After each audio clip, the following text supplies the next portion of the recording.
বলতেছে খুনি ইন্ডিয়া চলে গেছে, আবার বলতেছে যে বাংলাদেশে আছে।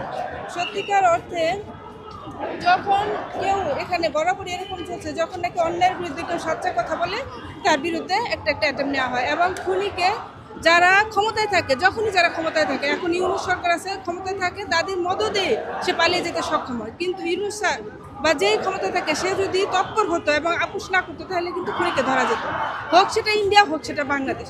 তাদের শুধু আন্তরিকতার অভাব, আমি এটাই মনে করবো, আর কিছু না, শুধু আন্তরিকতার অভাব। এবং এই বিষয়গুলো বলে একবার ইন্ডিয়া একবার বাংলাদেশ, এগুলো বলে হচ্ছে ঘোলাটে করা, জনগণকে বিভ্রান্ত করা, আর কিছু। একবারে আন্দোলনে চলমান রয়েছে আত্মহত্যার বিচারের জন্য, এখন পর্যন্ত সরকার পুরো বার্তা দেয়নি, এটা কিভাবে দেখবেন? অবশ্যই এটা মানে কি বলবে যে উপেক্ষা করা, এবং এটাতে বোঝা যায় যে যে দলকে জুলাইয়ের গণঅভ্যুত্থানের মাধ্যমে যে দলকে ক্ষমতায় আনা হয়েছিল, আমরা ভাবছিলাম সে নিরঙ্কুশ, সে দেশের জন্য শুধু করবে। সত্যিকার অর্থে এখন দেখা যাচ্ছে সেও কোনো না কোনো দিক থেকে বায়াস, হয় লীগ বা দল যে কোনোভাবে বায়াস, সে আসলে নিরঙ্কুশ ক্ষমতার অধিকারী বা নিরঙ্কুশ মানে সাপোর্টহীনভাবে হচ্ছে না। হলে যে একটা অন্যায় হয়ে গেছে অবশ্যই সেটা একটা মেসেজ দিত।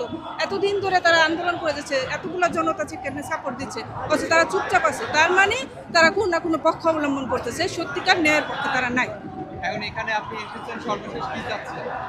আমি অবশ্যই চাচ্ছি যে হত্যার বিচার হোক, অবশ্যই চাচ্ছি। আজকে এরকম একজন ন্যায়বান, একজন নীতিবান, যে আশেপাশে আর যারা আছে সব হচ্ছে যে দেশটাকে খুবলে খাওয়ার মতো শকুনের মতো অবস্থান করতেছে, কিন্তু এরকম দুই একজন যুগে যুগে আসেন যারা চায় সত্যিকার অর্থে দেশকে ভালোবাসে।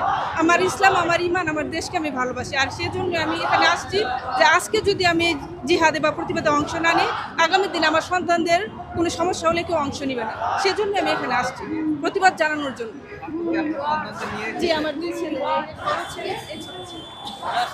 কেন এই যে সন্তানদের নিয়ে আসা কেন? শিখানো, অন্যের বিরুদ্ধে প্রতিবাদ করতে হবে। যখনই যেখানে অন্যায় হয় সেখানে প্রতিবাদ করতে হবে, আদারওয়াইজ তারা শিখবে না। আর যখনই প্রতিবাদ করতে পারবে না তখনই ভিন্ন কোনো শক্তি আমাদের উপর চেপে বসবে, এটাই কারণ। কথা বলি একটু। এই যে এখানে যে এসেছো, কেন এসেছো? আন্দোলনের জন্য। কার জন্য এই আন্দোলন? ওসমান হাদি, হ্যাঁ? শহীদ ওসমান হাদি, কি জন্য এখানে আসা? অন্যায়ের বিরুদ্ধে আন্দোলন। কি চাচ্ছ এখন? শহীদ ওসমান হাদির বিচার।